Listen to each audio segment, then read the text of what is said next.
Hello students, my name is Mohit Mishra and your welcome in math magician Mohit classes.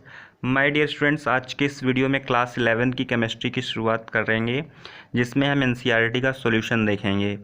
तो class 11 chemistry first chapter some basic concept of chemistry, उसमें NCERT में पहला question दिया हुआ है, calculate the molar mass of the following. तो पहला है H2O, जिसका हमें मोलर मास निकालना है। तो मोलर मास ऑफ H2O कैसे निकालेंगे? तो एटॉमिक मासेस का सम करते हैं। एटॉमिक मास हमें लर्न होने चाहिए। हाइड्रोजन का वैसे 1.008 होता है, 1.008 AMU एटॉमिक मास यूनिट होता है, लेकिन हमने सुविधा के लिए 1 लेके कैलकुलेट किया है। 1 भी लेके कैलकुलेट कर सकते हैं।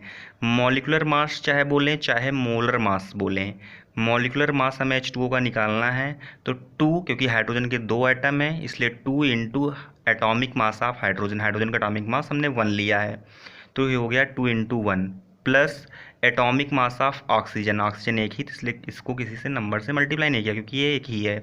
तो 2 इंटू 1 और ये 16, तो 16 और 2 हो गया 18 एटॉमिक मास यूनिट, या फिर हम सिर्फ इसको U लिख सकते हैं। ठीक है, अब हमें CO2 का मोलर मास कैलकुलेट करना है। मोलर मास लिखें या फिर हम मॉलिक्यूलर मास लिखें? मॉलिक्यूलर मास ऑफ CO2, इसको कैसे कैलकुलेट करेंगे? तो atomic mass of carbon, carbon का 12, वैसे एटॉमिक नंबर का डबल कर देते हैं तो अप्रॉक्स एटॉमिक मास मिल जाता है, लेकिन हमें लर्न होने चाहिए। ऑक्सीजन का 16 होता है, 2 एटम है, तो 2 इंटू 16, तो ये हो जाएगा 32 प्लस 12, ये आ जाएगा 224 314, तो ये आ जाएगा 44 AMU atomic mass unit CO2 का। इसी तरह हम CH4 का कैलकुलेट कर सकते हैं। तो तीसरा CH4, तो यहाँ पे कार्बन का atomic mass 12 plus 4 into hydrogen का एटॉमिक मास 1, तो 12 और ये 4, 12 4 16 एटॉमिक मास यूनिट AMU, ये हम लिख सकते हैं, या सिर्फ हम इसको U लिख सकते हैं। ठीक है, सेकंड क्वेश्चन की आता है। सेकंड क्वेश्चन है, calculate the mass percent of different elements present in the sodium sulphate. तो सोडियम सल्फेट का फार्मूला होता है Na2SO4। क्वेश्चन में कह रहा है कि मास परसेंट निकालना है different elements present in the sodium sulphate. Sodium sulphate में सोडियम प्रेजेंट है, सल्फर है, ऑक्सीजन है। ये जो एलिमेंट्स प्रेजेंट हैं सोडियम, सल्फर, ऑक्सीजन, इनका हमें मास परसेंट निकालना है कि कितने परसेंट प्रेजेंट हैं। तो मास परसेंट किसी भी एलिमेंट निकालने का उसका फार्मूला है मास ऑफ दैट एलिमेंट, जो भी जिस एलिमेंट का हमें मास परसेंट निकालना उस एलिमेंट का मास अपॉन में molar mass of the compound into 100, ये करते हैं। तो ये जैसे हमें पहला यहाँ पे सबसे पहले हमें मोलर मास तो निकालना ही पड़ेगा, सभी केसेस में यही है कि मास ऑफ एलिमेंट अपॉन में molar mass of the compound. तो कंपाउंड क्या है? Na2SO4, इसका हम मोलर मास कैलकुलेट कर लेते हैं। Molar mass of Na2SO4 calculate कर लेते हैं। तो जैसे अभी हमने ऊपर मोलर मास कैलकुलेट किया, वैसे यहाँ पे भी करेंगे। 2 into atomic mass of sodium, sodium का एटॉमिक मास होता है 23 होता है, प्लस 2 से मल्टीप्लाई करें क्योंकि यहाँ पे Na2 2 सोडियम है, प्लस सल्फर, सल्फर का एटॉमिक मास 32, प्लस ऑक्सीजन 4 है, तो 4 से मल्टीप्लाई करेंगे और ऑक्सीजन का एटॉमिक मास होता है 16। कैलकुलेट करेंगे 23 2 ज़ा 46, 32 और ये हो जाएगा 16 4 ज़ा 64। ऐड करेंगे तो 6 2 8 4 12, 2 1 कैरी, 4 1 5 3 8 6 14, 142 ग्राम ये निकल के आ जाएगा। इसका atomic molar mass sodium sulphate का निकल के आ जाएगा 142 ग्राम।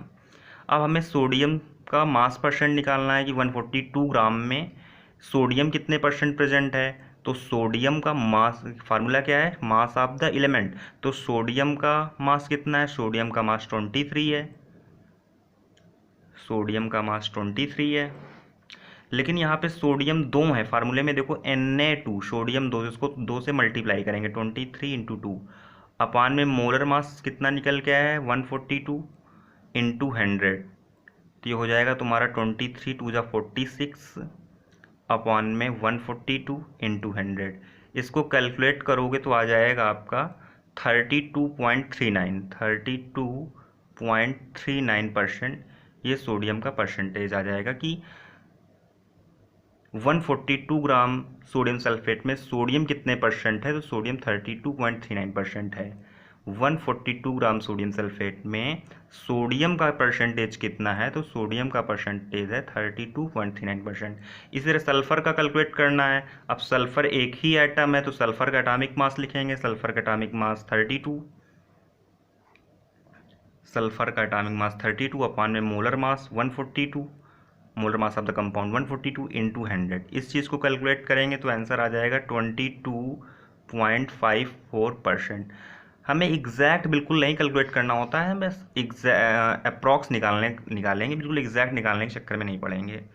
अब जैसे यहाँ पे ऑक्सीजन का निकालना है तो O4, तो ऑक्सीजन का एटॉमिक मास होता है 16, 16 4 64 अपॉन में molar mass of the compound 142 into 100। इसको कैलकुलेट करेंगे तो आ जाएगा 45.07%, इतना आ जाएगा। इसके बाद में देखते हैं, ये क्वेश्चन हो गया सेकंड। अब क्वेश्चन नंबर थर्ड देखते हैं। क्वेश्चन नंबर थर्ड कह रहा है determine the empirical formula of an oxide of iron. Iron oxide है, उसका हमें एम्पिरिकल फार्मूला डिटरमाइन करना है, जिसमें हमें परसेंटेज दिया गया है। आयरन कितना है 69.9% and 30.1% dioxygen by mass present है। बाई मास का मतलब ये है कि जैसे कोई 100 ग्राम का सैंपल है, हमें 100 ग्राम कोई सॉल्यूशन है या सैंपल कह लें, क्योंकि सॉलिड में है तो सैंपल कहना सॉल्यूशन कहना सही नहीं है, सैंपल कह सकते हैं। 100 ग्राम अगर कोई सैंपल है तो उसमें डाई ऑक्सीजन 30.1% है और 100 ग्राम में 69.9 ग्राम आयरन प्रेजेंट है। अगर कोई 100 ग्राम का सैंपल है, 100 ग्राम का कोई पाउडर है, आयरन ऑक्साइड का अगर पाउडर 100 ग्राम है तो उसमें आयरन कितना है 69.9 ग्राम है और उस आयरन ऑक्साइड में ऑक्सीजन कितना है 30.1 ग्राम प्रेजेंट है। बाई मास का मतलब ये है कि कोई 100 ग्राम सॉल्यूशन है या 100 ग्राम सैंपल है तो उसमें वो चीज़ उतने ग्राम प्रेजेंट है। अब यहाँ पे एलिमेंट कौन कौन से हैं, आयरन और ऑक्सीजन, दो एलिमेंट हैं। आयरन है तो आयरन लिख लेंगे और ऑक्सीजन लिख लेंगे। इसमें बोला गया, हमने यहाँ पे टेबल बना के रखी है। अगला स्टेप क्या यहाँ पे हमने लिखा है परसेंटेज बाई मास, कितना मास प्रेजेंट है, तो 69.9 ग्राम प्रेजेंट है। 69.9 ग्राम प्रेजेंट है। 69.9 ग्राम इसलिए लिख रहे हैं क्योंकि 69.9% बाई मास का मतलब ही है कि 69.9 ग्राम प्रेजेंट है आयरन 100 ग्राम सैंपल में। ऑक्सीजन का दिया गया है 30.1 ग्राम, 30.1 ग्राम प्रेजेंट है ऑक्सीजन इन 100 ग्राम सैंपल में। एटॉमिक मासेस, हमें एटॉमिक मासेस लर्न होने चाहिए। आयरन का 55 समथिंग होता है, 50 आयरन का होता है 55.85, हम इसको 56 भी ले सकते हैं कैलकुलेशन आसान करने के लिए। और ऑक्सीजन का तो 16 होगा। नंबर ऑफ मोल्स निकालने हैं जो भी एलिमेंट प्रेजेंट हैं, तो आयरन के मोल्स निकालना है। नंबर ऑफ मोल्स निकालने का फार्मूला गिवन मास कितना है 69.9 given mass upon molar mass हमने चलो 56 ले लो या 55.85 ले लो, तो ऊपर को 70 मान के चल लो, 69.9 को 70 मान लो, इसको 56 मान के कैलकुलेट करोगे आसानी से निकल आएगा तुम्हारा ये रेशियो 1.25। इसी तरह यहाँ पे कैलकुलेट करेंगे, नंबर ऑफ मोल्स निकालेंगे। गिवन मास 30.1 है, 30 ले लेना, अपॉन में मोलर मास कितना है इसका 16 है, इसको कैलकुलेट करोगे तो आएगा 1.88। हमें बिल्कुल एग्जैक्ट नहीं निकालना है। अब 30.1 लिखा तो इसको 30 समझ सकते हैं, 55.85 है तो राउंड ऑफ करेंगे तो ये 56 ले सकते हैं, और 69.9 को 70 लेके कैलकुलेट कर सकते हैं तो वही आएगा, डिवाइड करके देख सकते हो 1.25 आएगा। अब उसके बाद में सिंपलेस्ट रेशियो कैसे लिखेंगे, तो जैसे हमें आयरन का सिंपलेस्ट रेशियो लिखना है तो 1.25, उसके बाद में इसको डिवाइड करना होता है जो इन दोनों में आयरन और ऑक्सीजन जो भी एलिमेंट उनमें जो सबसे स्मॉल नंबर में जो हमें नंबर ऑफ मोल्स निकले हों। आयरन और ऑक्सीजन, आयरन का मोल्स है 1.25 और ऑक्सीजन के मोल है 1.88। तो अगर हमें आयरन को सिंपलेस्ट रेशियो में लिखना है तो उसको डिवाइड करना पड़ेगा जो सबसे छोटा नंबर होगा इन दोनों में। तो इन दोनों में सबसे छोटा है 1.25, तो इससे डिवाइड करेंगे तो ये चीज़ बना जाएगी। इसके बाद में ऑक्सीजन को सिंपलेस्ट रेशियो में लिखना है तो ये है 1.88। इसको भी जो सबसे छोटा होगा, दोनों में सबसे छोटा तो 1.25 है, इससे डिवाइड करेंगे तो ये अप्रॉक्स आएगा 1.5। अब हमें क्या करना होता है, सिंपलेस्ट होल नंबर में कन्वर्ट करना होता है। तो किसी ऐसे नंबर से इन रेशियो को मल्टीप्लाई करेंगे जिससे होल नंबर में कन्वर्ट हो जाए। ये 1.5 है, इसको ऐसे नंबर से, वो भी स्मॉलेस्ट नंबर से मल्टीप्लाई करो कि ये पॉइंट हट जाए। तो हम अगर 2 से मल्टीप्लाई कर दें तो 2 से करेंगे तो ये आ जाएगा 3, और इसको भी 2 से मल्टीप्लाई कर देंगे तो करना पड़ेगा तो 2 1 जा 2। दोनों को सेम नंबर से मल्टीप्लाई करना होता है होल नंबर में कन्वर्ट करने के लिए। यहाँ पे 1.5 आया था तो हमने इसको 2 से कर दिया ताकि ये 3 आ जाए, होल नंबर में कन्वर्ट हो जाए। अगर इसको 2 से कर रहे हैं तो इसको भी 2 से करना पड़ेगा, तो 2 और 3 ये स्मॉलेस्ट होल नंबर आ गए। अब हमारे एलिमेंट कौन कौन से हैं, आयरन है तो आयरन को यहाँ पे क्या लिखेंगे, 2 लिखेंगे, और ऑक्सीजन कितना है 3, तो O3 हो जाएगा। तो ये हो जाएगा empirical formula of iron oxide. ये हो जाएगा empirical formula of iron oxide.